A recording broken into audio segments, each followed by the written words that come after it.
ਮਾੜੜੀਏ ਪੇਰ ਉਚੜੀਐ ਮਾੜੜੀਐ ਤਿਹੋਂ ਲੋਆ ਸਿਰ ਤਾਜਾ ਰਾਮ ਹਉ ਬਿਸਮ ਭਈ ਦੇਖ ਗੁਣਾ ਅਨਹਦ ਸ਼ਬਦ ਆਗਾਜਾ ਰਾਮ ਸ਼ਬਦ ਵਿਚਾਰੀ ਕਰਨੀ ਸਾਰੀ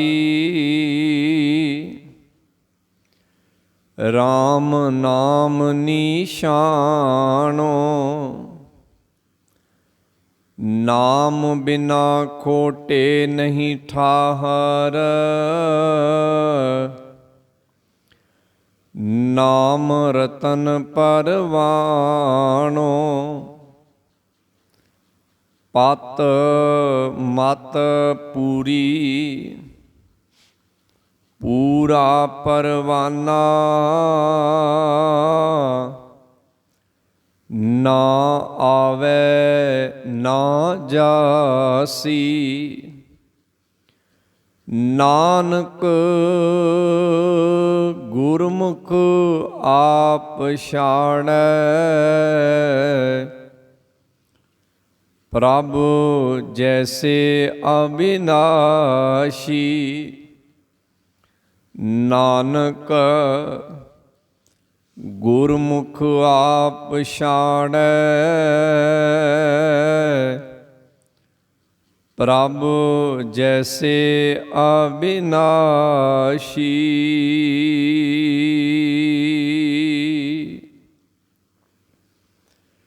ਸਾਹਿਬ ਸਤਿਗੁਰੂ ਧੰਨ ਧੰਨ ਸ਼੍ਰੀ ਗੁਰੂ ਗ੍ਰੰਥ ਸਾਹਿਬ ਮਹਾਰਾਜ ਜੀ ਦੀ ਮਹਾਨ ਗੁਰਬਾਣੀ ਦੇ ਵਿੱਚੋਂ ਆਪ ਜੀ ਨੇ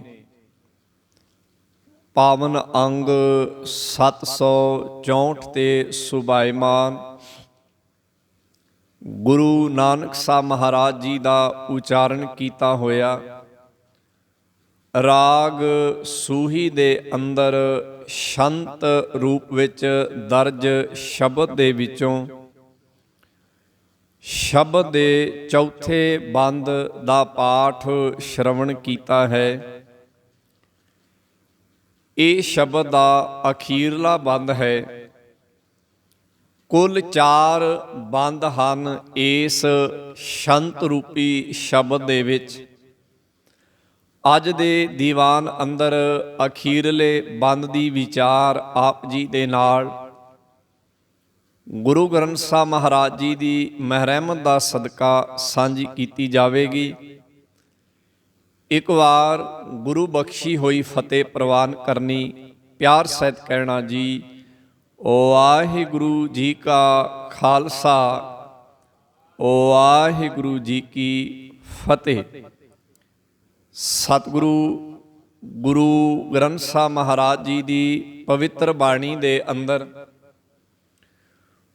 ਗੁਰੂ ਸਾਹਿਬ ਜੀ ਦੇ ਵੱਲੋਂ ਆਪਣੀ ਹੀ ਕਲਮ ਤੋਂ ਬਾਣੀ ਦੇ ਵਿੱਚ ਅਨੇਕ ਸਵਾਲ ਲਿਖੇ ਗਏ ਹਨ ਤੇ ਨਾਲ ਦੀ ਨਾਲ ਉਹਨਾਂ ਦੇ ਜਵਾਬ ਵੀ ਥਾਂ ਪੁਰ ਥਾਂ ਦਿੱਤੇ ਗਏ ਹਨ। ਜਿਵੇਂ ਅਸੀਂ ਜਪਜੀ ਸਾਹਿਬ ਦੇ ਆਗਾਜ਼ ਵਿੱਚ ਪੜ੍ਹਦੇ ਹਾਂ, ਕਿਮ ਸਚਿਆਰਾ ਹੋਈ ਹੈ ਕਿਮ ਕੂੜੈ ਟੁੱਟੈ ਪਾਲ। ਇਹ ਆਪਣੇ ਆਪ ਵਿੱਚ ਇੱਕ ਸਵਾਲ ਹੈ ਜਿਸ ਦਾ ਜਵਾਬ ਵੀ ਸਤਿਗੁਰੂ ਜੀ ਨੇ ਨਾਲ ਦੀ ਨਾਲ ਦਿੱਤਾ ਹੈ। ਇਵੇਂ ਹੀ ਅੱਗੇ ਚੱਲ ਕੇ ਅਸੀਂ ਹੋਰ ਸਵਾਲ ਜਪਜੀ ਸਾਹਿਬ ਦੀ ਪਵਿੱਤਰ ਬਾਣੀ ਵਿੱਚੋਂ ਵੀ ਪੜ੍ਹਦੇ ਹਾਂ। ਕਵਣ ਸੋ ਵੇਲਾ ਵਕਤ ਕਵਣ ਕਵਣ ਥਿਤ ਕਵਣ ਵਾਰ ਕਵਣ ਸੈ ਰੁੱਤੀ ਮਾਹ ਕਵਣ ਜਿਤ ਹੋਵਾ ਆਕਾਰ। ਇਹ ਸਵਾਲ ਹਨ ਤੇ ਇਹਨਾਂ ਸਵਾਲਾਂ ਦੇ ਜਵਾਬ ਸਤਿਗੁਰੂ ਜੀ ਨੇ ਨਾਲ ਦੀ ਨਾਲ ਪਵਿੱਤਰ ਬਾਣੀ 'ਚ ਲਿਖੇ ਹਨ। ਇਹ ਵਿਚਾਰ ਮੈਂ ਇਸ ਕਰਕੇ ਤੁਹਾਡੇ ਨਾਲ ਸਾਂਝੀ ਕਰ ਰਿਹਾ ਹਾਂ ਕਿ ਬਾਣੀ ਦੇ ਵਿੱਚ ਬਹੁਤਾਤ ਥਾਵਾਂ ਤੇ ਸਤਿਗੁਰੂ ਜੀ ਆਪ ਹੀ ਸਵਾਲ ਖੜਾ ਕਰਦੇ ਹਨ ਤੇ ਆਪ ਹੀ ਆਪਣੀ ਕਲਮ ਤੋਂ ਉਸ ਦਾ ਜਵਾਬ ਵੀ ਦਿੰਦੇ ਹਨ।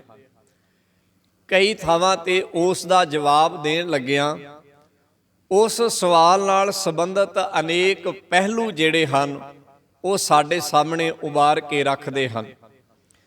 ਇਵੇਂ ਹੀ ਬਾਣੀ ਦੇ ਵਿੱਚ ਇੱਕ ਸਵਾਲ ਬੜਾ ਪਿਆਰਾ ਹੈ, ਉਹ ਇਹ ਹੈ ਕਿ ਪਰਮੇਸ਼ਰ ਦਾ ਟਿਕਾਣਾ ਕਿਹੜਾ ਹੈ।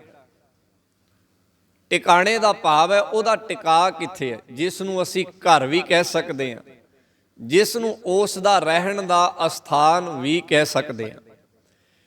ਇਹ ਸਵਾਲ ਬਾਣੀ ਦੇ ਵਿੱਚ ਲਗਭਗ ਬਾਣੀ ਦੇ ਹਰ ਇੱਕ ਮਹਾਂਪੁਰਖ ਦੇ ਵੱਲੋਂ ਆਪਣੀ ਬਾਣੀ ਵਿੱਚ ਆਪਣੇ ਆਪਣੇ ਢੰਗ ਦੇ ਨਾਲ ਲਿਖਿਆ ਗਿਆ ਹੈ।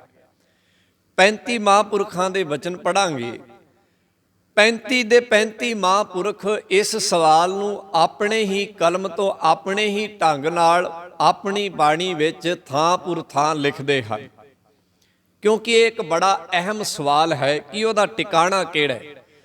ਜਿਸ ਵਕਤ ਬਾਣੀ ਲਿਖੀ ਜਾ ਰਹੀ ਸੀ, ਜਾਂ ਇਉਂ ਕਹਿ ਲਓ ਜਿਸ ਵਕਤ ਬਾਣੀ ਦੇ ਕਰਤਾ ਸਰੀਰ ਕਰਕੇ ਇਸ ਧਰਤੀ ਤੇ ਮੌਜੂਦ ਸਨ, ਉਸ ਵਕਤ ਇਹ ਸਵਾਲ ਲੋਕਾਈ ਦੇ ਸਾਹਮਣੇ ਬੜਾ ਅਹਿਮ ਸੀਗਾ।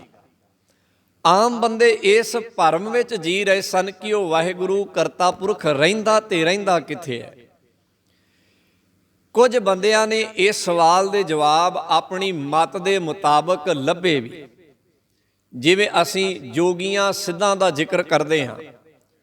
ਜੋਗੀਆਂ ਸਿੱਧਾਂ ਨੇ ਰੱਬ ਦਾ ਟਿਕਾਣਾ ਦੋ ਥਾਵਾਂ ਤੇ ਮੰਨ ਲਿਆ, ਜਾਂ ਤੇ ਜੰਗਲ ਵਿੱਚ ਤੇ ਜਾਂ ਪਹਾੜਾਂ ਕੰਦਰਾਂ ਦੇ ਵਿੱਚ। ਉਹ ਰੱਬ ਨੂੰ ਉੱਥੇ ਲੈ ਗਏ। ਜੇ ਅਸੀਂ ਸਨਾਤਨ ਮਤ ਦੀ ਗੱਲ ਕਰੀਏ ਤਾਂ ਸਨਾਤਨ ਮਤ ਨੇ ਰੱਬ ਨੂੰ ਖਾਸ ਦਿਸ਼ਾ ਜਾਂ ਖਾਸ ਅਸਥਾਨ ਤੇ ਨਿਯਤ ਕਰ ਦਿੱਤਾ, ਜਿਸ ਨੂੰ ਉਹ ਮੰਦਰ ਆਖਦੇ ਹਨ ਕਿ ਇੱਕ ਖਾਸ ਦਿਸ਼ਾ ਹੈ। ਉਸ ਖਾਸ ਦਿਸ਼ਾ ਦੇ ਵਿੱਚ ਖਾਸ ਇੱਕ ਅਸਥਾਨ ਹੈ ਜਿੱਥੇ ਰੱਬ ਰਹਿੰਦਾ ਹੈ, ਉਹ ਉਹਦਾ ਟਿਕਾਣਾ ਹੈ, ਜਿਸ ਨੂੰ ਉਹ ਮੰਦਰ ਕਹਿੰਦੇ ਹਨ। ਬਾਣੀ 'ਚ ਇਹਦਾ ਜ਼ਿਕਰ ਹੈ। ਜੇ ਆਪਾਂ ਇਸਲਾਮ ਦੀ ਗੱਲ ਕਰੀਏ ਤੇ ਉਹਨਾਂ ਨੇ ਵੀ ਖਾਸ ਦਿਸ਼ਾ ਦਾ ਜ਼ਿਕਰ ਆਪਣੇ ਸਾਹਿਤ ਦੇ ਵਿੱਚ ਕਰਕੇ ਇਹ ਗੱਲ ਕਹੀ ਕਿ ਉਹ ਵਾਹਿਗੁਰੂ ਖਾਸ ਦਿਸ਼ਾ, ਜਿਸ ਨੂੰ ਉਹ ਪੱਛਮ ਦੀ ਦਿਸ਼ਾ ਕਹਿੰਦੇ ਹਨ, ਉਸ ਪਾਸੇ ਰਹਿੰਦਾ ਹੈ। ਇਹ ਸਵਾਲ ਹਰ ਇੱਕ ਮਤਾਂਤਰ ਦੇ ਸਾਹਮਣੇ ਆਇਆ, ਪਰ ਜਿਸ ਵਕਤ ਬਾਣੀਕਾਰ ਬਾਣੀ ਲਿਖ ਰਹੇ ਸਨ ਉਹਨਾਂ ਦੇ ਸਾਹਮਣੇ ਵੀ ਇਹ ਸਵਾਲ ਬਹੁਤ ਵੱਡਾ ਹੋ ਕੇ ਆਇਆ, ਕਿਉਂਕਿ ਜਿਹੜਾ ਵੀ ਜਗਿਆਸੂ ਆਇਆ ਉਹਨੇ ਇਹ ਜ਼ਰੂਰ ਪੁੱਛਿਆ ਕਿ ਜਿਸ ਰੱਬ ਦੀ ਤੁਸੀਂ ਗੱਲ ਕਰਦੇ ਹੋ ਉਹਦਾ ਟਿਕਾਣਾ ਕਿਹੜਾ ਹੈ, ਉਹ ਰਹਿੰਦਾ ਕਿੱਥੇ। ਅਸੀਂ ਸ਼ਾਮ ਨੂੰ ਪਾਠ ਕਰਦੇ ਹਾਂ। ਸ਼ਾਮ ਦੇ ਪਾਠ ਦੇ ਵਿੱਚ ਪਹਿਲਾ ਬਚਨ ਹੀ ਇੱਥੋਂ ਸ਼ੁਰੂ ਹੁੰਦਾ ਹੈ, ਸੋ ਦਰ ਕਿਹਾ। ਉਹ ਦਰ ਕਿਸ ਤਰ੍ਹਾਂ ਦਾ ਹੈ? ਦਰ ਦਾ ਭਾਵ ਹੈ ਦਰਵਾਜ਼ਾ, ਜਿੱਥੋਂ ਅਸੀਂ ਘਰ ਦੇ ਵਿੱਚ ਪ੍ਰਵੇਸ਼ ਕਰਦੇ ਹਾਂ। ਸੋ ਦਰ ਕਿਹਾ, ਸੋ ਘਰ ਕਿਹਾ। ਉਹ ਘਰ ਕਿਸ ਤਰ੍ਹਾਂ ਦਾ ਹੈ? ਜਿਤ ਬਹਿ ਸਰਬ ਸੰਭਾਲੇ, ਜਿੱਥੇ ਬੈਠ ਕੇ ਪਰਮੇਸ਼ਰ ਸਾਰੇ ਜੀ ਜਨਤਾ ਦੀ ਸੰਭਾਲ ਕਰ ਰਿਹਾ ਹੈ। ਬਾਕੀ ਸਾਰੇ ਸ਼ਬਦ ਵਿੱਚ ਸਤਿਗੁਰੂ ਜੀ ਨੇ ਉਸ ਘਰ ਦਾ ਤੇ ਉਸ ਦਰ ਦਾ ਜ਼ਿਕਰ ਕੀਤਾ। ਸੋ ਮੁੱਖ ਦੀ ਗੱਲ ਮੈਂ ਇੱਥੇ ਕੁ ਮੁਕਾਵਾਂ ਕਿ ਇਹ ਇੱਕ ਬੜਾ ਅਹਿਮ ਸਵਾਲ ਸੀ ਉਸ ਸਮੇਂ ਵੀ ਤੇ ਅੱਜ ਦੇ ਸਮੇਂ ਵੀ, ਕਿ ਉਹਦਾ ਟਿਕਾਣਾ ਕਿਹੜਾ ਹੈ, ਉਹ ਕਿਸ ਟਿਕਾਣੇ ਤੇ ਬੈਠਾ ਹੈ। ਇਸ ਸਵਾਲ ਦੇ ਜਵਾਬ ਨੂੰ ਹੀ ਅੱਜ ਦੇ ਸ਼ਬਦ ਅੰਦਰ ਗੁਰੂ ਨਾਨਕ ਸਾਹਿਬ ਸੱਚੇ ਪਾਤਸ਼ਾਹ ਮਹਾਰਾਜ ਨੇ ਲਿਖਿਆ ਹੈ। ਕੱਲ ਅਸੀਂ ਇਹ ਵਿਚਾਰ ਸਾਂਝੀ ਕੀਤੀ ਸੀ ਕਿ ਜੀਵ ਇਸਤਰੀ ਨੇ ਸ਼ਬਦ ਦੇ ਨਾਲ ਪਤੀ ਪਰਮੇਸ਼ਰ ਦੇ ਨਾਲ ਮਿਲਾਪ ਕਰ ਰਿਹਾ ਹੈ। ਉਹ ਜੋ ਮਿਲਾਪ ਹੋਇਆ, ਜਿਸ ਪਤੀ ਪਰਮੇਸ਼ਰ ਨਾਲ ਮਿਲਾਪ ਹੋਇਆ, ਉਸ ਪਤੀ ਦਾ ਟਿਕਾਣਾ ਕਿਹੜਾ ਹੈ। ਜਿਵੇਂ ਆਮ ਕਰਕੇ ਅਸੀਂ ਦੁਨਿਆਵੀ ਤੌਰ ਤੇ ਆਪਣੀ ਧੀ ਦਾ ਰਿਸ਼ਤਾ ਕਰਦੇ ਹਾਂ ਤੇ ਇਹ ਜ਼ਰੂਰ ਪੁੱਛਿਆ ਜਾਂਦਾ ਹੈ ਕਿ ਜਿੱਥੇ ਰਿਸ਼ਤਾ ਕੀਤਾ ਜਾ ਰਿਹਾ ਉਹਨਾਂ ਦਾ ਟਿਕਾਣਾ ਕੀ ਹੈ, ਉਹਨਾਂ ਦਾ ਪਤਾ ਕੀ ਹੈ। ਭਾਵ ਉਸ ਭਾਵ ਨੂੰ ਸਤਿਗੁਰੂ ਜੀ ਨੇ ਇੱਥੇ ਬਿਆਨ ਕੀਤਾ ਹੈ ਕਿ ਜਿਸ ਜੀਵ ਇਸਤਰੀ ਨੇ ਵਾਹਿਗੁਰੂ ਨਾਲ ਮਿਲਾਪ ਕੀਤਾ। ਜਿਸ ਵਾਹਿਗੁਰੂ ਨਾਲ ਮਿਲਾਪ ਕੀਤਾ ਉਸ ਵਾਹਿਗੁਰੂ ਦਾ ਟਿਕਾਣਾ ਕਿਹੜਾ ਹੈ, ਅਸਥਾਨ ਕਿਹੜਾ ਹੈ ਜਿੱਥੇ ਉਹ ਰਹਿ ਰਿਹਾ। ਤੇ ਗੁਰਦੇਵ ਜ਼ਿਕਰ ਕਰਦੇ ਨੇ ਪਿਰ। ਪਿਰ ਦਾ ਭਾਵ ਹੁੰਦਾ ਪਤੀ। ਬਾਣੀ ਵਿੱਚ ਇਹ ਦੋ ਸ਼ਬਦ ਵਾਰ-ਵਾਰ ਤੁਹਾਨੂੰ ਤਿੰਨ ਸ਼ਬਦ ਵਾਰ-ਵਾਰ ਬਾਣੀ ਚ ਆਉਣਗੇ, ਇੱਕ ਪ੍ਰੇ, ਇੱਕ ਪਿਰ ਤੇ ਇੱਕ ਸ਼ਹਿ। ਇਹ ਤਿੰਨੇ ਸ਼ਬਦਾਂ ਦਾ ਅਰਥ ਜਿਹੜਾ ਹੈ ਉਹ ਪਤੀ ਬਣਦਾ ਹੈ। ਵੈਸੇ ਖਸਮ ਦਾ ਅਰਥ ਵੀ ਪਤੀ ਬਣਦਾ ਹੈ, ਪਰ ਖਸਮ ਸਾਡੀ ਪੰਜਾਬੀ ਬੋਲੀ 'ਚ ਆਮ ਪ੍ਰਚਲਿਤ ਹੈ, ਇਸ ਕਰਕੇ ਇਹਦੇ ਭਾਵ ਸਾਨੂੰ ਪਤਾ ਲੱਗ ਜਾਂਦੇ ਆ। ਇੱਕ ਪਿਰ, ਇੱਕ ਪ੍ਰੇ ਤੇ ਇੱਕ ਸ਼ਹਿ। ਸ਼ਹਿ ਅਰਬੀ ਦਾ ਹੈ, ਉਥੋਂ ਆਇਆ ਹੈ। ਸੋ ਇਹਨਾਂ ਤਿੰਨਾਂ ਸ਼ਬਦਾਂ ਦਾ ਭਾਵ ਬਣਦਾ ਹੈ ਪਤੀ। ਪਤੀ ਦਾ ਭਾਵ ਹੈ ਪਰਮੇਸ਼ਰ, ਵਾਹਿਗੁਰੂ। ਗੁਰਦੇਵ ਆਖਦੇ ਪਿਰ ਪਤੀ ਪਰਮੇਸ਼ਰ ਉਚੜੀਏ। ਉਚੜੀਏ ਦਾ ਭਾਵ ਹੈ ਉੱਚੀ ਜਗ੍ਹਾ ਤੇ। ਮਾੜੜੀਏ, ਮਾੜੀਏ ਦਾ ਭਾਵ ਹੈ ਇੱਕ ਸ਼ਬਦ ਆਉਂਦਾ ਮਾੜੀ। ਤੁਸੀਂ ਅੰਮ੍ਰਿਤਸਰ ਦੇ ਇਲਾਕੇ ਵਿੱਚ ਜਾਓ, ਉੱਥੇ ਇੱਕ ਪਿੰਡ ਹੈ ਜੋ ਸਾਡੇ ਇਤਿਹਾਸ ਦੇ ਨਾਲ ਬੜਾ ਜੁੜਿਆ ਹੋਇਆ, ਜਿਹਨੂੰ ਵਾਂ ਪਿੰਡ ਆਖਦੇ ਹਨ। ਭਾਈ ਤਾਰਾ ਸਿੰਘ ਵਾਂ, ਜੋ ਸਾਡੇ ਇਤਿਹਾਸ ਦਾ ਇੱਕ ਮਹਾਨ ਸ਼ਹੀਦ ਹੈ, ਜਿਹਨੇ ਸਿੱਖੀ ਕੇਸਾਂ ਸਵਾਸਾਂ ਨਿਭਾਉਣ ਦੇ ਲਈ ਆਪਣਾ ਸਾਰਾ ਕੁਝ ਕੁਰਬਾਨ ਕੀਤਾ ਸੀ। ਭਾਈ ਤਾਰਾ ਸਿੰਘ ਵਾਂ ਦੇ ਨਾਲ ਹੀ ਇੱਕ ਸਿੱਖ ਦਾ ਇਤਿਹਾਸ ਜੁੜਿਆ ਹੋਇਆ ਹੈ, ਜੋ ਮਾੜੀ ਕੰਬੋਕੀ ਦਾ ਸੀਗਾ। ਮਾੜੀ, ਮਾੜੀ ਦਾ ਭਾਵ ਹੁੰਦਾ ਹੈ ਇੱਕ ਰਹਿਣ ਦਾ ਟਿਕਾਣਾ। ਉਸ ਮਾੜੀ ਸ਼ਬਦ ਨੂੰ ਇੱਥੇ ਲਿਖਿਆ ਹੈ ਮਾੜੜੀਏ। ਮਾੜੜੀਏ ਦਾ ਭਾਵ ਹੁੰਦਾ ਹੈ, ਮਾੜੀ ਸ਼ਬਦ ਤੋਂ ਮਾੜੜੀਏ ਬਣਿਆ। ਇਹਦਾ ਭਾਵ ਕਮਜ਼ੋਰ ਨਹੀਂ ਲੈਣਾ ਸੀ। ਬਾਣੀ ਵਿੱਚ ਮਾੜੀ ਦਾ ਭਾਵ ਕਮਜ਼ੋਰ ਵੀ ਹੁੰਦਾ ਹੈ।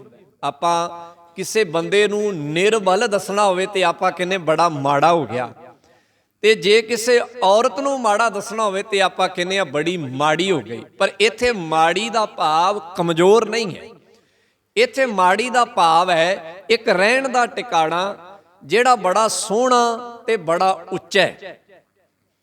ਮੈਂ ਅੱਗੇ ਵੀ ਕਈ ਵਾਰ ਪੰਜਾਬੀ ਭਾਸ਼ਾ ਦੀਆਂ ਕੁਝ ਗੱਲਾਂ ਤੁਹਾਡੇ ਨਾਲ ਸਾਂਝੀਆਂ ਕਰਦਾ ਰਹਿਣਾ ਕਿ ਸਾਡੀ ਪੰਜਾਬੀ ਮਾਂ ਬੋਲੀ ਦੇ ਅੰਦਰ ਕੁਝ ਸ਼ਬਦ ਨਹੀਂ, ਬਹੁਤ ਲਫ਼ਜ਼ ਐਸੇ ਹਨ ਜੋ ਕਨਸੈਪਟ ਦੇ ਬਦਲ ਜਾਣ ਨਾਲ ਆਪਣੇ ਅਰਥਾਂ ਨੂੰ ਬਦਲ ਜਾਂਦੇ ਹਨ। ਉਹਨਾਂ ਦਾ ਅਰਥ ਭਾਵ ਹੀ ਬਦਲ ਜਾਂਦਾ ਹੈ। ਬਾਣੀ ਵਿੱਚ ਇਹ ਗੱਲ ਬਹੁਤ ਥਾਵਾਂ ਤੇ ਲਾਗੂ ਹੁੰਦੀ ਹੈ। ਸਾਡੀ ਆਮ ਬੋਲੀ ਦੇ ਵਿੱਚ ਅਸੀਂ ਮਾੜੀ ਸ਼ਬਦ ਕਮਜ਼ੋਰ ਵਾਸਤੇ ਵਰਤਦੇ ਹਾਂ। ਅਸੀਂ ਕਦੀ ਵੀ ਮਾੜੀ ਸ਼ਬਦ ਦੀ ਵਰਤੋਂ ਟਿਕਾਣੇ ਵਾਸਤੇ ਜਾਂ ਵਧੀਆ ਮਹਿਲ ਵਾਸਤੇ ਨਹੀਂ ਵਰਤਦੇ। ਪਰ ਇਹ ਸਾਡੀ ਪੰਜਾਬੀ ਬੋਲੀ ਦਾ, ਸਾਡੇ ਪੰਜਾਬ ਦੇ ਵਿੱਚ ਕੁਝ ਪਿੰਡਾਂ ਦੇ ਨਾਮ ਇਸ ਲਫ਼ਜ਼ ਤੋਂ ਬਣੇ ਹੋਏ ਨੇ। ਜਿਵੇਂ ਇਤਿਹਾਸ ਦੇ ਇੱਕ ਪਿੰਡ ਦਾ ਜ਼ਿਕਰ ਮੈਂ ਤੁਹਾਡੇ ਨਾਲ ਕੀਤਾ, ਮਾੜੀ ਕੰਬੋਕੀ, ਰਹਿਣ ਦੀ ਜਗ੍ਹਾ, ਰਹਿਣ ਦਾ ਟਿਕਾਣਾ। ਇਹ ਕੁਝ ਸ਼ਬਦ ਇਲਾਕੇ ਵਾਈਜ਼ ਭਾਸ਼ਾ ਦੇ ਵਿੱਚ ਪ੍ਰਚਲਿਤ ਹਨ। ਸੋ ਖੈਰ, ਗੁਰਦੇਵ ਆਖਦੇ ਹਨ ਪਿਰ ਉਚੜੀਐ ਮਾੜੜੀਐ। ਜਿਸ ਵਾਹਿਗੁਰੂ ਪਤੀ ਪਰਮੇਸ਼ਰ ਨਾਲ ਮੈਂ ਮਿਲਾਪ ਕੀਤਾ ਨਾ, ਉਹ ਉੱਚੇ ਮਹਿਲ ਵਿੱਚ, ਉੱਚੀ ਮਾੜੀ ਦੇ ਵਿੱਚ, ਜਿਹੜੀ ਬੜੀ ਸੋਹਣੀ ਹੈ ਤੇ ਬੜੀ ਖੂਬਸੂਰਤ ਹੈ, ਉਹਦੇ ਵਿੱਚ ਰਹਿੰਦਾ ਹੈ। ਭਾਵ ਵਾਹਿਗੁਰੂ ਦਾ ਟਿਕਾਣਾ ਬੜਾ ਸੋਹਣਾ ਤੇ ਬੜਾ ਉੱਚਾ ਹੈ। ਬਾਣੀ ਵਿੱਚ ਇਸ ਨੂੰ ਇਉਂ ਵੀ ਆਖਿਆ ਹੈ, ਜਿਸ ਦੇ ਬਾਰੇ ਇੱਕ ਸ਼ਬਦ ਆਇਆ ਹੈ ਵੱਡਾ ਤੇਰਾ ਦਰਬਾਰ। ਇੱਥੇ ਆਖਿਆ ਹੈ ਉੱਚੀ ਮਾੜੀ, ਉੱਥੇ ਆਖਿਆ ਹੈ ਵੱਡਾ ਤੇਰਾ ਦਰਬਾਰ। ਗੱਲ ਇੱਕ ਹੀ ਹੈ। ਉੱਚੀ ਮਾੜੀ ਤੋਂ ਭਾਵ ਹੀ ਹੈ ਕਿ ਉਹ ਉੱਚੇ ਮਹਿਲ ਵਿੱਚ, ਵਧੀਆ ਮਹਿਲ ਵਿੱਚ ਰਹਿ ਰਿਹਾ ਹੈ, ਤੇ ਵੱਡੇ ਦਰਬਾਰ ਤੋਂ ਭਾਵ ਵੀ ਹੈ ਉਹ ਵੱਡੇ ਦਰਬਾਰ ਵਿੱਚ ਰਹਿ ਰਿਹਾ। ਬਾਣੀ ਦਾ ਬਚਨ ਹੈ ਵੱਡਾ ਤੇਰਾ ਦਰਬਾਰ, ਸੱਚਾ ਤੁਧ ਤਖਤ। ਭਾਵ ਇੱਕ ਹੀ ਹੈ। ਇਹਦਾ ਭਾਵ ਅਸਾਂ ਨੇ ਇਹ ਲੈਣਾ ਕਿ ਵਾਹਿਗੁਰੂ ਦਾ ਟਿਕਾਣਾ ਇੱਕ ਵਧੀਆ ਜਗ੍ਹਾ ਤੇ, ਉੱਚੀ ਜਗ੍ਹਾ ਤੇ, ਇੱਕ ਖੂਬਸੂਰਤ ਜਗ੍ਹਾ ਤੇ ਇਸ ਸੰਸਾਰ ਦੇ ਵਿੱਚ ਹੈ। ਗੁਰਦੇਵ ਜ਼ਿਕਰ ਕਰਦੇ ਪਿਰ ਉਚੜੜੀਏ ਮਾੜੜੀਏ, ਤਿਹੋਂ ਲੋਆ ਸਿਰ ਤਾਜਾ ਰਾਮ। ਤਿਹੋਂ ਦਾ ਮਤਲਬ ਹੁੰਦਾ ਤਿੰਨ। ਲੋਆ ਦਾ ਭਾਵ ਹੁੰਦਾ ਲੋਕ। ਬਾਣੀ ਵਿੱਚ ਵੈਸੇ ਇਸ ਕੁਦਰਤ ਦੇ ਲੋਕਾਂ ਦੀ ਗਿਣਤੀ ਫਿਕਸ ਨਹੀਂ ਹੈ। 3 ਲੋਕ ਸਨਾਤਨ ਮਤ ਨੇ ਫਿਕਸ ਕੀਤੇ ਸਨ, ਮੁਕਰਰ ਕੀਤੇ ਸਨ। ਅੱਗੇ ਵੀ ਮੈਂ ਇੱਕ ਦਿਨ ਇੱਕ ਗੱਲ ਤੁਹਾਡੇ ਨਾਲ ਸਾਂਝੀ ਕੀਤੀ ਸੀ। ਜ਼ਿਕਰ ਆਇਆ ਸੀਗਾ ਕਿ ਜਦੋਂ ਬਾਣੀ ਲਿਖੀ ਗਈ ਤੇ ਕੁਝ ਗੱਲਾਂ ਸਾਡੇ ਬਜ਼ੁਰਗਾਂ ਵੱਲੋਂ ਨੀਅਤ ਕੀਤੀਆਂ ਗਈਆਂ ਸਨ ਕਿ ਇੰਨੀਆਂ ਹੀ ਨੇ, ਪਰ ਵੈਸੇ ਉਹ ਉਨੀਆਂ ਨਹੀਂ ਸਨ, ਉਸ ਤੋਂ ਜ਼ਿਆਦੀਆਂ ਜਾਂ ਵੱਧ ਘੱਟ ਵੀ ਹੋ ਸਕਦੀਆਂ ਸਨ, ਪਰ ਮੁਕਰਰ ਸਨ। ਇਸ ਕਰਕੇ ਬਾਣੀ ਨੇ ਉਹਨਾਂ ਨੂੰ ਉਵੇਂ ਦੀ ਉਵੇਂ ਆਪਣੀ ਬੋਲੀ ਦੇ ਵਿੱਚ ਵਰਤ ਲਿਆ।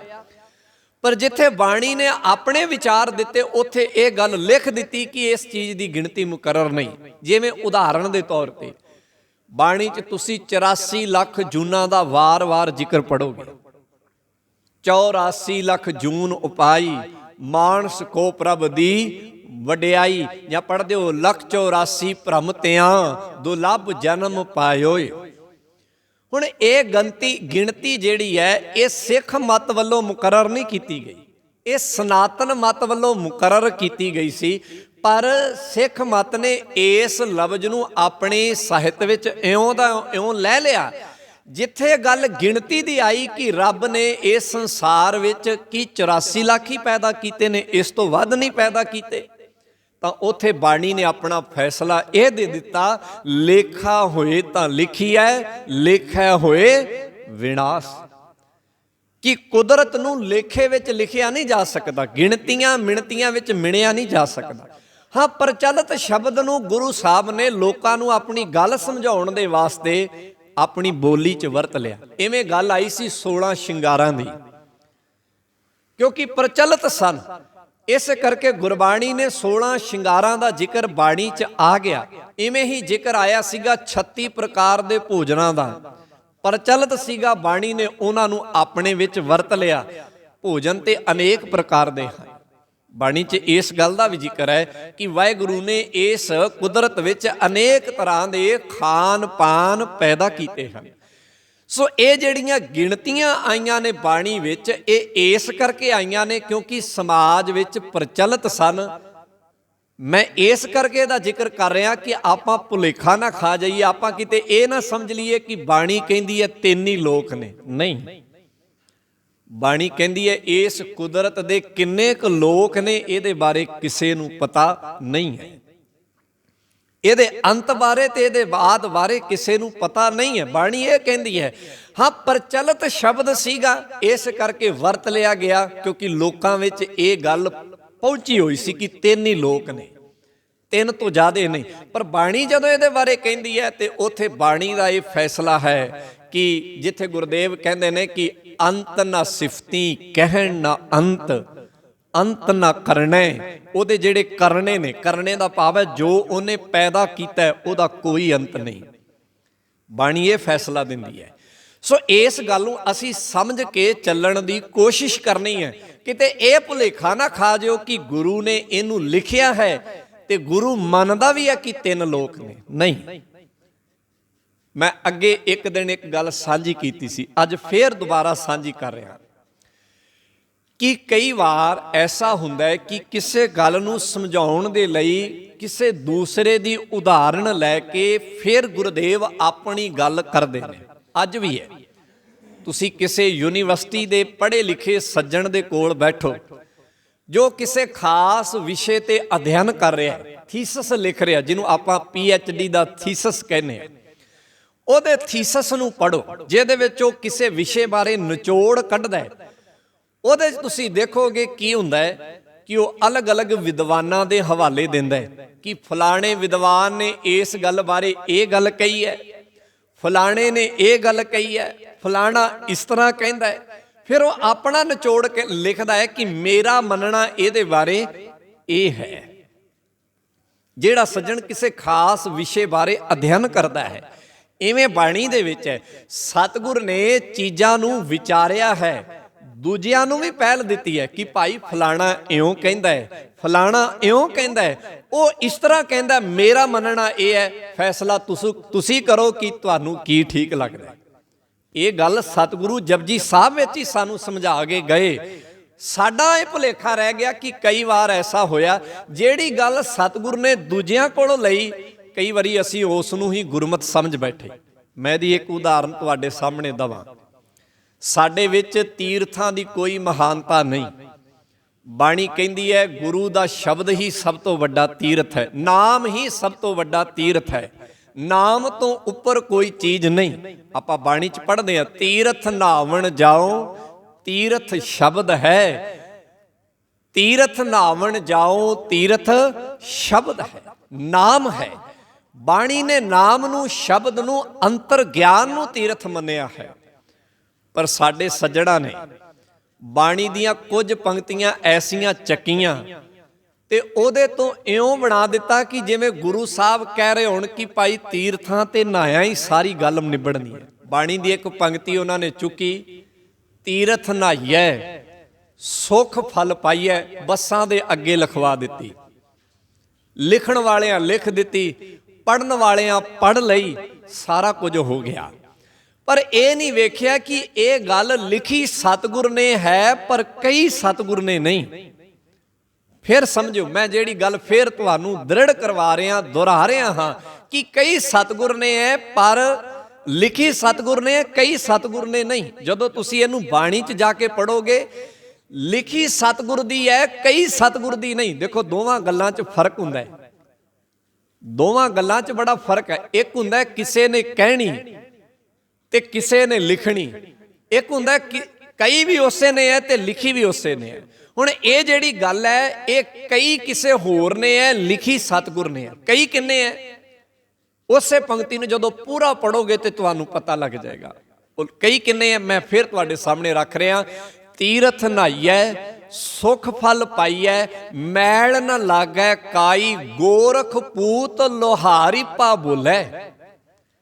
ਇਹ ਗੱਲ ਗੁਰੂ ਨਾਨਕ ਨਹੀਂ ਕਹਿ ਰਿਹਾ ਕਿ ਤੀਰਥਾਂ ਤੇ ਨਹਾ ਕੇ ਸੁਖ ਫਲ ਦੀ ਪ੍ਰਾਪਤੀ ਹੁੰਦੀ ਹੈ। ਇਹ ਗੱਲ ਗੋਰਖ ਦਾ ਚੇਲਾ ਲੋਹਾਰੀ ਪਾ ਕਹਿ ਰਿਹਾ ਹੈ। ਗੁਰੂ ਨਾਨਕ ਤੇ ਲਿਖ ਰਿਹਾ ਹੈ, ਕਈ ਉਹਨੇ ਹੈ। ਗੁਰੂ ਨਾਨਕ ਸਾਹਿਬ ਕਹਿੰਦੇ ਉਹ ਇਸ ਤਰ੍ਹਾਂ ਕਹਿੰਦੇ ਸਨ। ਇਸ ਤੋਂ ਅੱਗੇ ਜਦੋਂ ਪੜੋਗੇ ਉੱਥੇ ਗੁਰੂ ਨਾਨਕ ਸਾਹਿਬ ਫਿਰ ਆਪਣਾ ਫੈਸਲਾ ਦਿੰਦੇ ਨੇ, ਕਹਿੰਦੇ ਮੇਰਾ ਮੰਨਣਾ ਇਹ ਹੈ ਕਿ ਤੀਰਥਾਂ ਤੇ ਨਹਾਇਆ ਸੁਖ ਫਲ ਦੀ ਪ੍ਰਾਪਤੀ ਨਹੀਂ ਹੁੰਦੀ। ਹੁਣ ਦੇਖੋ ਫਰਕ ਕਿੰਨਾ ਆ ਗਿਆ। ਇਸੇ ਕਰਕੇ ਮੈਂ ਵਾਰ-ਵਾਰ ਇਹ ਬੇਨਤੀ ਕਰਦਾ ਕਿ ਜਦੋਂ ਅਸੀਂ ਬਾਣੀ ਨੂੰ ਪੜ੍ਹੀਏ ਤੇ ਬੜੇ ਚੇਤਨ ਹੋ ਕੇ ਪੜ੍ਹਨ ਦੀ ਲੋੜ ਹੈ, ਹਰ ਇੱਕ ਗੱਲ ਨੂੰ ਸਮਝਣ ਦੀ ਲੋੜ ਹੈ। ਇਵੇਂ ਅੱਜ ਦੇ ਸ਼ਬਦ ਅੰਦਰ ਜ਼ਿਕਰ ਆਇਆ ਕਿ ਵਾਹਿਗੁਰੂ ਜਿਹੜਾ ਹੈ ਉਹ ਇੱਕ ਬੜੀ ਸੋਹਣੀ ਮਾੜੀ ਉੱਚੇ ਮਹਿਲ ਵਿੱਚ ਰਹਿ ਰਿਹਾ ਹੈ। ਇਹ ਸ਼ਬਦ ਸੁਣ ਕੇ ਆਪਾਂ ਕਿਤੇ ਇਹ ਭੁਲੇਖਾ ਨਾ ਖਾ ਜਾਈਏ ਕਿ ਗੁਰੂ ਸਾਹਿਬ ਕਹਿ ਰਹੇ ਨੇ ਕਿ ਵਾਹਿਗੁਰੂ ਕਿਸੇ ਮਹਿਲ 'ਚ ਰਹਿੰਦਾ ਤੇ ਚਲੋ ਆਓ ਫਿਰ ਆਪਾਂ ਬੱਸ ਭਰ ਕੇ ਤੇ ਉਸ ਮਹਿਲ ਵੱਲ ਚੱਲਦੇ ਹਾਂ। ਇਹਦਾ ਭਾਵ ਇਹ ਨਹੀਂ। ਇਹ ਕਹਿਣ ਦਾ ਇੱਕ ਢੰਗ ਹੈ ਕਿ ਉਹਦਾ ਟਿਕਾਣਾ ਜਿਹੜਾ ਹੈ ਨਾ ਉਹ ਬੜਾ ਸੋਹਣਾ ਹੈ। ਇਹ ਕਹਿਣ ਦਾ, ਦੱਸਣ ਦਾ ਇੱਕ ਤਰੀਕਾ ਹੈ। ਜਿਵੇਂ ਮਾੜੀ ਸ਼ਬਦ ਕਿਸੇ ਦੇ ਵਧੀਆ ਘਰ ਵਾਸਤੇ ਕਿਹਾ ਜਾਂਦਾ ਸੀ, ਅੱਜ ਪੰਜਾਬੀ ਵਿੱਚ 2 ਸ਼ਬਦ ਨੇ। ਅੱਜ ਉਹ ਸ਼ਬਦ ਦੀ ਅਹਿਮੀਅਤ ਘਟ ਗਈ ਹੈ। ਅੱਜ ਤੋਂ 20-25 ਸਾਲ ਪਹਿਲਾਂ ਕਿਸੇ ਨੇ ਪਿੰਡ ਦੇ ਵਿੱਚ ਥੋੜਾ ਜਿਹਾ ਘਰ ਥੱਲੇ ਬਣਾ ਕੇ ਤੇ ਉੱਪਰ ਇੱਕ ਛੋਟੀ ਜਿਹੀ ਕੋਠੀ ਬਣਾਈ ਹੋਵੇ ਨਾ, ਤੇ ਬੜੇ ਮਾਣ ਨਾਲ ਕਿਹਾ ਜਾਂਦਾ ਫਲਾਣੇ ਸਰਦਾਰ ਨੇ ਕੋਠੀ ਬਣਾਈ ਹੈ, ਚਬਾਰਾ ਬਣਾਇਆ। ਉਹਦੀ ਇੱਕ ਅਲੱਗ ਅਹਿਮੀਅਤ ਹੁੰਦੀ ਸੀ। ਤੇ ਅੱਜ ਕਹਿ ਕੇ ਵੇਖੋ, ਅੱਜ ਜਣੇ ਖੜੇ ਨੇ ਉੱਪਰ ਜਿਹੜਾ ਹੈ, ਅੱਜ ਉਹਦੀ ਉਹ ਅਹਿਮੀਅਤ ਨਹੀਂ ਰਹੀ ਹੈ। ਤਾਂ ਕੁਝ ਸ਼ਬਦਾਂ ਨੂੰ ਖਾਸ ਕਨਸੈਪਟ 'ਚ ਅਸੀਂ ਸਮਝਣਾ। ਹੁਣ ਇਹਦਾ ਭਾਵ ਇਹ ਨਾ ਸਮਝਿਓ ਕਿ ਵਾਹਿਗੁਰੂ ਕਿਸੇ ਖਾਸ ਇੱਕ ਮਹਿਲ 'ਚ ਰਹਿੰਦਾ ਹੈ। ਇਹ ਸਾਰਾ ਘਰ ਹੀ, ਇਹ ਸਾਰਾ ਸੰਸਾਰ ਹੀ ਉਹਦਾ ਮਹਿਲ ਹੈ। ਇਹ ਕਹਿਣ ਦਾ ਤਰੀਕਾ ਹੈ। ਹੁਣ ਇੱਥੇ ਦੂਜਾ ਸ਼ਬਦ ਆਇਆ, ਤਿੰਨਾਂ ਲੋਕਾਂ ਦਾ ਮਾਲਕ ਹੈ ਉਹ। ਇਹਦਾ ਮਤਲਬ ਹੈ ਜੇ ਇਸ ਧਰਤੀ ਦੇ ਵਿੱਚ 4 ਲੋਕ ਨੇ ਤੇ ਚੌਥੇ ਦਾ ਮਾਲਕ ਕੌਣ ਹੈ? ਬਾਣੀ 3 ਲੋਕ ਨਹੀਂ ਮੰਨਦੀ। ਬਾਣੀ ਕਹਿੰਦੀ ਉਹਦੇ ਕਿੰਨੇ ਕੁ ਲੋਕ ਨੇ ਇਹਦੇ ਬਾਰੇ ਕਿਸੇ ਨੂੰ ਪਤਾ ਨਹੀਂ ਹੈ, ਨਹੀਂ ਪਤਾ ਹੈ। ਇਹ ਇੱਕ ਗਲਤਫਹਿਮੀ ਹੈ, ਇੱਕ ਵਹਿਮ ਹੈ, ਇੱਕ ਭਰਮ ਹੈ। ਕੁਦਰਤ ਨੂੰ ਗਿਣਤੀ ਮਿਣਤੀ ਵਿੱਚ ਮੁਕਰਰ ਨਹੀਂ ਕੀਤਾ ਜਾ ਸਕਦਾ। ਇਹਦਾ ਫੈਸਲਾ ਸਤਿਗੁਰੂ ਬਾਣੀ ਦੇ ਵਿੱਚ ਕਰ ਗਏ ਨੇ। ਕੁਦਰਤ ਕਵਣ ਕਹਾਂ ਵਿਚਾਰ, ਵਾਰਿਆ ਨਾ ਜਾਵਾਂ ਏਕ ਵਾਰ। ਕੁਦਰਤ ਦੀ ਵਿਚਾਰ, ਉਹਦੀ ਗਿਣਤੀ ਮਿਣਤੀ ਦੀ ਵਿਚਾਰ ਦੱਸੀ ਨਹੀਂ ਜਾ ਸਕਦੀ। ਸੋ ਗੁਰਦੇਵ ਕਹਿੰਦੇ ਵਾਹਿਗੁਰੂ ਪਰਮੇਸ਼ਰ ਜਿਹਦੇ ਨਾਲ ਜੀਵ ਇਸਤਰੀ ਨੇ ਮਿਲਾਪ ਕੀਤਾ, ਉਹ ਇਸ ਕੁਦਰਤ ਰੂਪੀ ਸੋਹਣੇ ਘਰ ਵਿੱਚ ਰਹਿ ਰਿਹਾ ਹੈ। ਉਹ ਤਿੰਨਾਂ ਲੋਕਾਂ ਦਾ ਮਾਲਕ ਹੈ। ਪਿਰ ਉਚੜੀਏ ਮਾੜੜੀਏ ਤੇਹੋ ਲੋਆ ਸਿਰ ਤਾਜਾ ਰਾਮ। ਸਿਰ ਤਾਜਾ, ਸਿਰ ਤਾਜਾ ਦਾ ਮਤਲਬ ਹੁੰਦਾ ਜਿਹੜਾ ਇਹਨਾਂ ਤਿੰਨਾਂ ਲੋਕਾਂ ਦੇ ਸਿਰ ਤੇ ਰਾਜ ਕਰ ਰਿਹਾ, ਜਿਹਦੇ ਸਿਰ ਤੇ ਤਾਜ ਰੱਖਿਆ ਗਿਆ, ਭਾਵ ਜੋ ਇਹਨਾਂ ਤਿੰਨਾਂ ਲੋਕਾਂ ਦੇ ਅੰਦਰ ਜਿਹਦਾ ਹੁਕਮ ਚੱਲਦਾ ਹੈ। ਹਉ ਬਿਸਮ ਭਈ ਦੇਖ ਗੁਣਾ। ਤੇ ਇਸ ਕੁੱਲ ਜਹਾਨ ਦੇ ਵਿੱਚ ਜਦੋਂ ਮੈਂ ਵਾਹਿਗੁਰੂ ਦੇ ਗੁਣ ਵੇਖੇ ਨੇ ਤੇ ਮੈਂ ਬਿਸਮ ਹੋ ਗਈ। ਬਿਸਮ ਦਾ ਮਤਲਬ ਹੈ ਜਿਹਨੂੰ ਆਪਾਂ ਕਹਿੰਦੇ ਆ ਹੈਰਾਨ ਹੋ ਗਈ, ਹੈਰਾਨ ਹੋ ਜਾਣਾ। ਮੈਂ ਕੱਲ ਵੀ ਇੱਕ ਗੱਲ ਪਰਸੋਂ ਦੇ ਦੀਵਾਨ ਵਿੱਚ ਗੱਲ ਸਾਂਝੀ ਕੀਤੀ ਸੀ। ਇਸ ਸ਼ਬਦ 'ਚ ਜ਼ਿਕਰ ਆਇਆ ਸੀਗਾ ਕੁਝ ਗੁਣ ਬੰਦੇ ਦੇ ਨੇ ਤੇ ਕੁਦਰਤ ਵਿੱਚ ਬਹੁਤ ਸਾਰੇ ਗੁਣ ਕੁਦਰਤ ਵਾਲੇ ਦੇ ਨੇ। ਬੰਦਾ ਬੰਦਿਆਂ ਕੋਲੋਂ ਵੀ ਗੁਣ ਲੈਂਦਾ ਹੈ। ਆਪਾਂ ਸਾਂਝ ਪਾਈ ਸੀ ਕਿ ਕਈ ਵਾਰ ਐਸਾ ਹੁੰਦਾ ਹੈ ਬੰਦਾ ਬੰਦੇ ਕੋਲੋਂ ਬਹੁਤ ਸਾਰੇ ਗੁਣ ਗ੍ਰਹਿਣ ਕਰ ਲੈਂਦਾ ਹੈ, ਪਰ ਉਹਦੇ ਅੰਦਰ ਦੇ ਖੋਟ ਮਿਟਦੇ ਨਹੀਂ। ਇੱਕ ਡਾਕਟਰ ਦੂਜੇ ਡਾਕਟਰ ਦੇ ਕੋਲੋਂ ਸਿੱਖਦਾ ਹੈ, ਇੱਕ ਇੰਜੀਨੀਅਰ ਦੂਜੇ ਇੰਜੀਨੀਅਰ ਦੇ ਕੋਲੋਂ ਸਿੱਖਦਾ ਹੈ, ਗੁਣ ਹੀ ਸਿੱਖਦਾ ਹੈ ਨਾ। ਇੱਕ ਕਿਸਾਨ ਦਾ ਬੇਟਾ ਆਪਣੇ ਬਾਪ ਦੇ ਕੋਲੋਂ ਕਿਸਾਨੀ ਦੇ ਗੁਣ ਸਿੱਖਦਾ ਹੈ ਤੇ ਗੁਣ ਹੀ ਨਹੀਂ ਨਾ, ਆਪਾਂ ਇਹਨਾਂ ਨੂੰ ਗੁਣ ਹੀ ਕਵਾਂਗੇ। ਪਰ ਇਹਦਾ ਮਤਲਬ ਇਹ ਨਹੀਂ ਕਿ ਉਹਦੇ ਅੰਦਰੋਂ ਖੋਟ ਮਿਟ ਜਾਏਗਾ। ਹੋ ਸਕਦਾ ਹੈ ਬਾਪ ਇਮਾਨਦਾਰ ਹੋਵੇ ਤੇ ਬਾਪ ਬੜਾ ਬਦ ਚਲਨ ਹੋਵੇ। ਹੋ ਸਕਦਾ ਹੈ ਕਿ ਸਿਖਾਉਣ ਵਾਲਾ ਬੜਾ ਚੰਗਾ ਹੋਵੇ ਤੇ ਜਿਹੜਾ ਸਿੱਖ ਰਿਹਾ ਹੈ ਉਹਦੀ ਨੀਅਤ 'ਚ ਬੜਾ ਖੋਟ ਹੋਵੇ।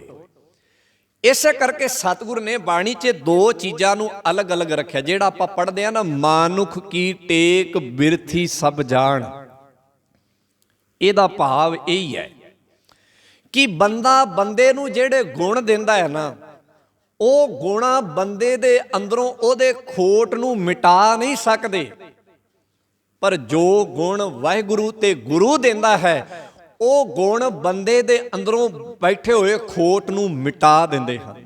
ਮੈਂ ਕਈ ਵਾਰ ਬਾਬਾ ਬੰਦਾ ਸਿੰਘ ਬਹਾਦਰ ਦੀ ਗੱਲ ਤੁਹਾਡੇ ਨਾਲ ਸਾਂਝੀ ਕੀਤੀ ਹੈ। ਉਹ 3 ਗੁਰੂਆਂ ਦੇ ਕੋਲ ਗਿਆ, ਤੁਹਾਡੇ ਸਾਹਮਣੇ ਉਹ ਸਾਰਾ ਵਾਕਿਆਤ ਹੈ।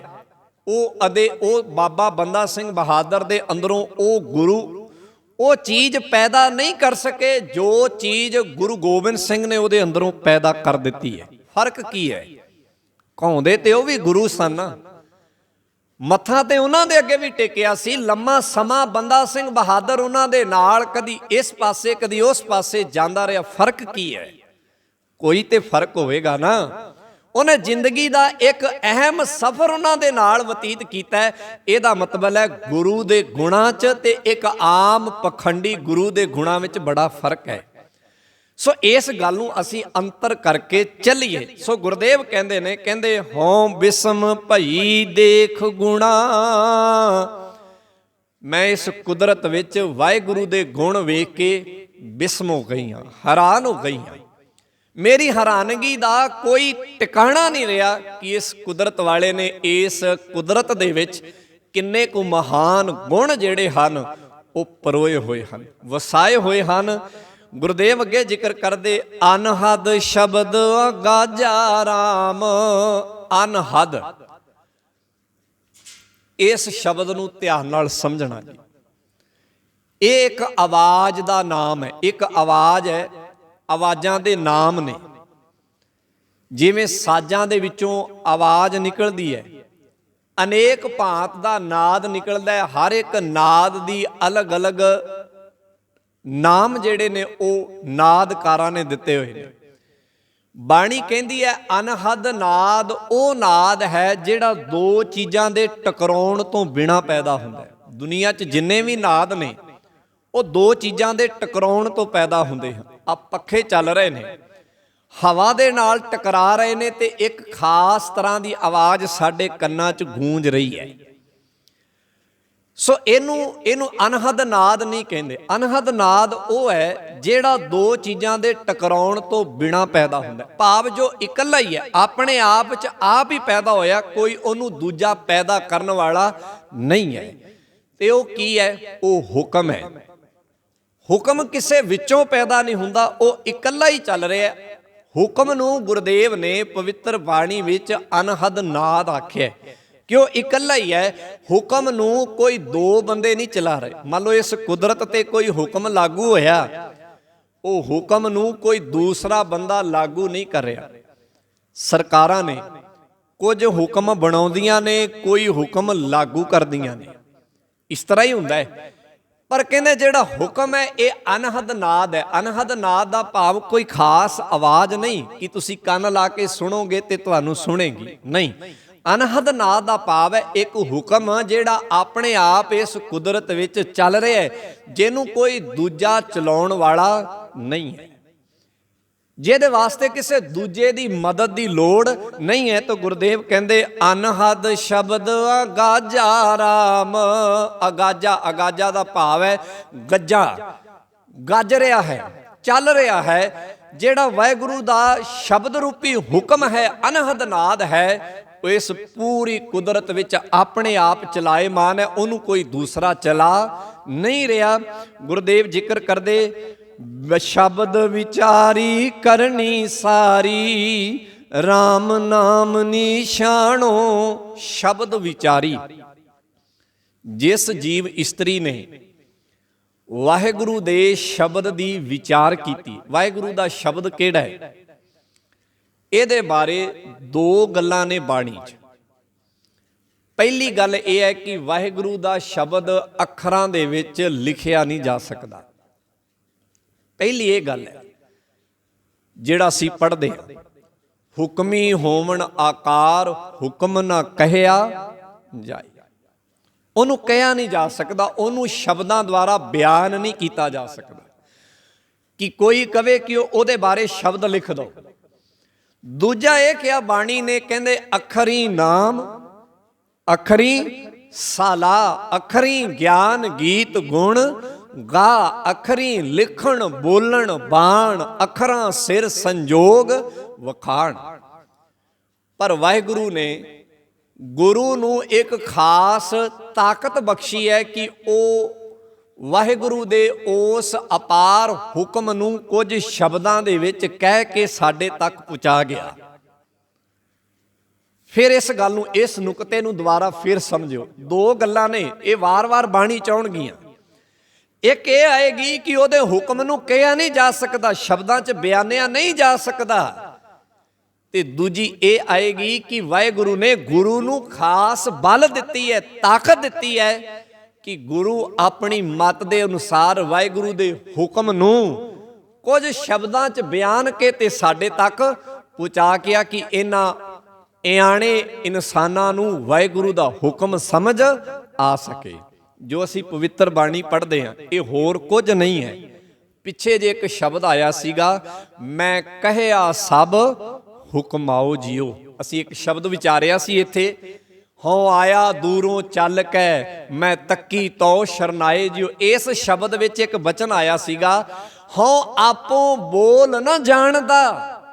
ਇਹ ਮੇਰੇ ਆਪਣੇ ਬੋਲ ਨਹੀਂ, ਗੁਰੂ ਅਰਜਨ ਸਾਹਿਬ ਕਹਿੰਦੇ ਮੇਰੇ ਬੋਲ ਨਹੀਂਗੇ। ਇਹ ਕੀ ਹੈ? ਹਉ ਆਪੋ ਬੋਲ ਨਾ ਜਾਣਦਾ ਮੈਂ ਕਹਿਆ ਸਭ ਹੁਕਮਾਓ ਜੀਓ। ਮੈਂ ਜੋ ਕਹਿ ਰਿਹਾ ਇਹ ਵਾਹਿਗੁਰੂ ਦਾ ਹੁਕਮ ਹੈ, ਉਹਦਾ ਸ਼ਬਦ ਹੈ। ਸੋ ਇਹ ਦੋ ਗੱਲਾਂ ਨੂੰ ਅਸੀਂ ਸਮਝ ਕੇ ਬਰਾਬਰ ਤੁਲ ਚੱਲਣਾ ਹੈ। ਇੱਕ ਪਾਸੇ ਗੁਰਦੇਵ ਕਹਿੰਦੇ ਨੇ ਕਿ ਮੁਕੰਮਲ ਬਿਆਨ ਨਹੀਂ ਕੀਤਾ ਜਾ ਸਕਦਾ, ਕਿਸੇ ਅੰਦਰ ਤਾਕਤ ਨਹੀਂ। ਗੁਰੂ ਨੇ ਵੀ ਇੱਥੇ ਆਪਣੇ ਹੱਥ ਖੜੇ ਕੀਤੇ ਨੇ। ਬਾਣੀ ਵਿੱਚ ਗੁਰੂ ਖੁਦ ਇਹ ਕਹਿੰਦਾ ਹੈ ਕਿ ਵਾਹਿਗੁਰੂ ਦੇ ਮੁਕੰਮਲ ਹੁਕਮ ਨੂੰ ਬਿਆਨ ਕਰਨਾ ਮੇਰੀ ਸਮਰੱਥਾ ਤੋਂ ਬਾਹਰ ਹੈ। ਇਹਦੇ ਬਾਰੇ ਬਾਬਾ ਕਬੀਰ ਸਾਹਿਬ ਦਾ ਸ਼ਬਦ ਅਸੀਂ ਕਈ ਵਾਰ ਸਾਂਝਾ ਕੀਤਾ ਹੈ। ਉਹ ਕਹਿੰਦੇ 7 ਸਮੁੰਦਰਾਂ ਦੀ ਸ਼ਾਹੀ ਵੀ ਬਣ ਜਾਏ, ਸਾਰੀ ਧਰਤੀ ਕਾਗਜ਼ ਵੀ ਬਣ ਜਾਏ, ਸਾਰੀ ਵਨਸਪਤੀ ਕਲਮ ਵੀ ਬਣ ਜਾਏ, ਫਿਰ ਵੀ ਲਿਖਿਆ ਨਹੀਂ ਜਾ ਸਕਦਾ। ਕਬੀਰ 7 ਸਮੁੰਦਰ ਮਸ ਕਰੋ, ਕਲਮ ਕਰੋ ਬਨ ਰਾਏ, ਬਸਦਾ ਕਾਗਦ ਜੋ ਕਰੋ, ਹਰ ਜਸ ਲਿਖਣ ਨਾ ਜਾਏ। ਸੋ ਮੈਂ ਸਮਝਦਾ ਗੱਲ ਸਾਡੀ ਪਕੜ ਚ ਆਈ ਹੋਏਗੀ। ਉਹ ਇਹ ਹੈ ਕਿ ਇਹ ਬਾਣੀ ਹੀ ਸਾਡੇ ਵਾਸਤੇ ਉਹ ਸ਼ਬਦ ਹੈ। ਤੋ ਜੀਵ ਇਸਤਰੀ ਕੀ ਕਰ ਰਹੀ ਹੈ? ਗੁਰਦੇਵ ਕਹਿੰਦੇ ਸ਼ਬਦ ਵਿਚਾਰੀ। ਜੀਵ ਇਸਤਰੀ ਨੇ ਪਰਮੇਸ਼ਰ ਦੇ ਬਾਣੀ ਰੂਪੀ ਸ਼ਬਦ ਦੀ ਵਿਚਾਰ ਕੀਤੀ। ਕਰਨੀ ਸਾਰੀ, ਕਰਨੀ ਸਾਰੀ, ਸਾਰੀ ਦਾ ਮਤਲਬ ਹੁੰਦਾ ਹੈ ਸ੍ਰੇਸ਼ਟ, ਕਰਨੀ ਦਾ ਮਤਲਬ ਹੈ ਉਹਦੇ ਕਰਮ। ਜੀਵ ਇਸਤਰੀ ਦੇ ਕਰਮ ਸ੍ਰੇਸ਼ਟ ਹੋ ਗਏ ਬਾਣੀ ਦੀ ਵਿਚਾਰ ਕਰਕੇ। ਭਾਵ ਬਾਣੀ ਸਾਡੇ ਕਰਮਾਂ ਦੇ ਅੰਦਰ ਨਿਰਮਲਤਾ ਪੈਦਾ ਕਰਦੀ ਹੈ। ਬਾਣੀ ਦਾ ਸੁਨੇਹਾ, ਬਾਣੀ ਦਾ ਉਪਦੇਸ਼ ਸਾਡੇ ਕਰਮਾਂ ਨੂੰ ਸਾਫ਼ ਕਰਦਾ ਹੈ। ਗੁਰਦੇਵ ਕਹਿੰਦੇ ਜੀਵ ਇਸਤਰੀ ਦੇ ਕਰਮ ਸਾਫ਼ ਹੋ ਗਏ, RAM ਨਾਮ ਨਿਸ਼ਾਨੋ। ਜਿਵੇਂ ਦੁਨਿਆਵੀ ਤੌਰ ਤੇ ਆਪਾਂ ਦੇਖਦੇ ਹਾਂ, ਕਿਸੇ ਚੀਜ਼ ਵਿੱਚ ਕੋਈ ਗਲਤੀ ਹੋਵੇ ਨਾ, ਮੰਨ ਲਓ ਅਸੀਂ ਕਿਸੇ ਦਰਬਾਰੇ ਜਾਈਏ, ਉੱਥੇ ਕੋਈ ਕਾਗਜ਼ ਰੱਖੀਏ, ਉਹਦੇ ਵਿੱਚ ਉਹ ਲਿਖਣ ਵਾਲਾ ਕੋਈ ਗਲਤੀ ਕਰਦਾ ਏ, ਅਸੀਂ ਉਹ ਕਾਗਜ਼ ਕਿਤੇ ਅੱਗੇ ਲੈ ਕੇ ਜਾਣਾ ਹੋਵੇ ਤੇ ਅਗਲਾ ਕਵੇ ਭਾਈ ਇਹਦੇ 'ਚ ਗਲਤੀ ਹੈ, ਇਹਨੂੰ ਦੁਰਸਤ ਕਰਾ ਕੇ ਲਿਆ। ਤੇ ਜਦੋਂ ਦੁਰਸਤ ਕਰਾਏਗਾ ਨਾ, ਤੇ ਦੁਰਸਤ ਕਰਾਉਣ ਵਾਲੇ ਦੀ ਮੋਹਰ ਤੇ ਸਾਈਨ ਜ਼ਰੂਰ ਕਰਵਾ ਕੇ ਲਿਆਏ ਕਿ ਇਹ ਦੁਰਸਤੀ ਉਹਨੇ ਕੀਤੀ ਹੈ, ਕਿਤੇ ਘਰੋਂ ਆਪ ਨਾ ਕਰ ਲਿਆਈ, ਕਿਤੇ ਆਪ ਹੀ ਕਵੇਂ ਕਿ ਇਹਨੂੰ ਈੜੀ ਨੂੰ ਸਿਹਾਰੀ ਬਣਾ ਦੇਵਾਂ ਤੇ ਬਿਹਾਰੀ ਨੂੰ ਸਿਹਾਰੀ। ਆਪ ਨਹੀਂ, ਇਹ ਤਾਕਤ ਸਾਡੇ 'ਚ ਨਹੀਂ। ਸੋ ਉਹ ਦੁਰਸਤ ਕਰਨ ਵਾਲਾ, ਉਹਦੇ ਕੋਲ ਜਦੋਂ ਆਪਾਂ ਲੈ ਕੇ ਜਾਂਦੇ ਹਾਂ, ਜਿਹਦੇ ਕੋਲ ਅਸੀਂ ਉਹ ਕਾਗਜ਼ ਲਿਆ ਹੁੰਦਾ, ਉਹ ਕਹਿੰਦਾ ਵਾਕਿਆ ਹਾਂ ਇਹਦੇ 'ਚ ਗਲਤੀ ਹੈ, ਉਹਨੂੰ ਦੁਰਸਤੀ ਕਰਦਾ, ਉਹਦੇ ਪਿੱਛੇ ਲਿਖਦਾ ਹੈ, ਫਿਰ ਉਹਦੇ ਤੇ ਮੋਹਰ ਲਾਉਂਦਾ ਹੈ, ਤੇ ਮੋਹਰ ਲਾ ਕੇ ਕਹਿੰਦਾ ਲੈ ਭਾਈ ਹੁਣ ਲੈ ਜਾ, ਜਿੱਥੇ ਦੇਣਾ ਦੇ ਜਾ। ਦੇਣ ਵਾਲਾ ਇਸ ਨੂੰ ਮੰਨੇਗਾ ਕਿ ਹਾਂ ਵਾਕਿਆ ਹੀ ਇਹਦੇ 'ਚ ਦੁਰਸਤੀ ਹੋਈ ਹੈ।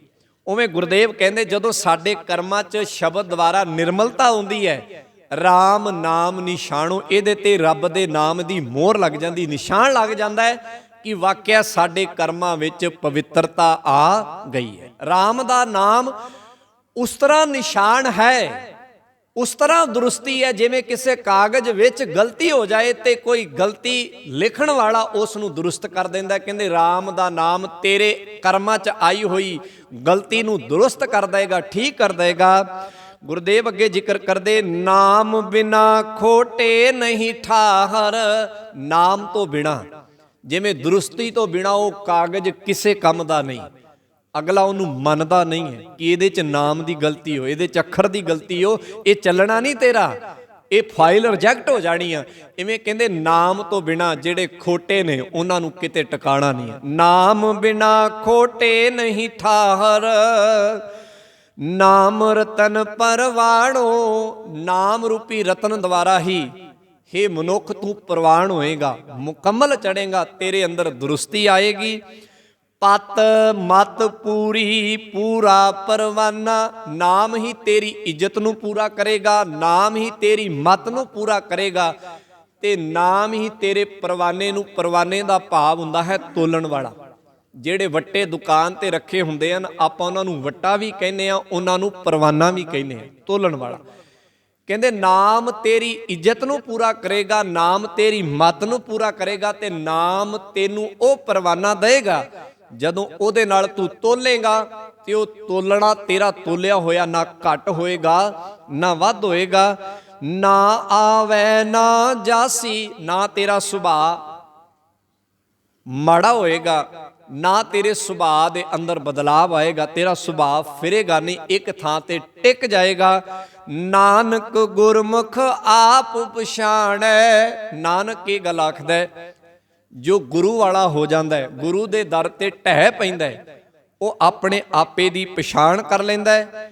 ਪ੍ਰਭ ਜੈਸੇ ਅਬਿਨਾਸ਼ੀ, ਤੇ ਉਹ ਇਹ ਵੀ ਪਹਿਚਾਣ ਜਾਂਦਾ ਹੈ ਕਿ ਅਵਿਨਾਸ਼ੀ ਪਰਮਾਤਮਾ ਕਿਸ ਤਰ੍ਹਾਂ ਦਾ ਹੈ, ਉਹਦਾ ਟਿਕਾਣਾ ਕਿਹੜਾ ਹੈ, ਉਹਦੇ ਗੁਣ ਕਿਹੜੇ ਨੇ, ਉਹ ਗੁਣ ਮੇਰੀ ਜ਼ਿੰਦਗੀ 'ਚ ਆਉਂਦੇ ਕਿਵੇਂ ਨੇ। ਇਹ ਸਾਰੀ ਅਕਲ ਗੁਰੂ ਦੇ ਦਰ ਤੇ ਢਹਿ ਕੇ ਸ਼ਬਦ ਦੇ ਦੁਆਰਾ ਬੰਦੇ ਦੀ ਅਕਲ ਅਤੇ ਉਹਦੀ ਸੁਰਤ ਦੇ ਵਿੱਚ ਟਿਕ ਜਾਂਦੀ ਹੈ। ਸੋ ਅੱਜ ਦੇ ਸ਼ਬਦ ਅੰਦਰ ਸਤਿਗੁਰੂ ਜੀ ਨੇ ਸਾਡੇ ਸਨਮੁਖ ਇਹ ਵਿਚਾਰ ਰੱਖੀ ਹੈ ਕਿ ਉਸ ਵਾਹਿਗੁਰੂ ਦਾ ਟਿਕਾਣਾ ਇਹ ਕੁੱਲ ਸੰਸਾਰ ਕਾਇਨਾਤ ਹੈ।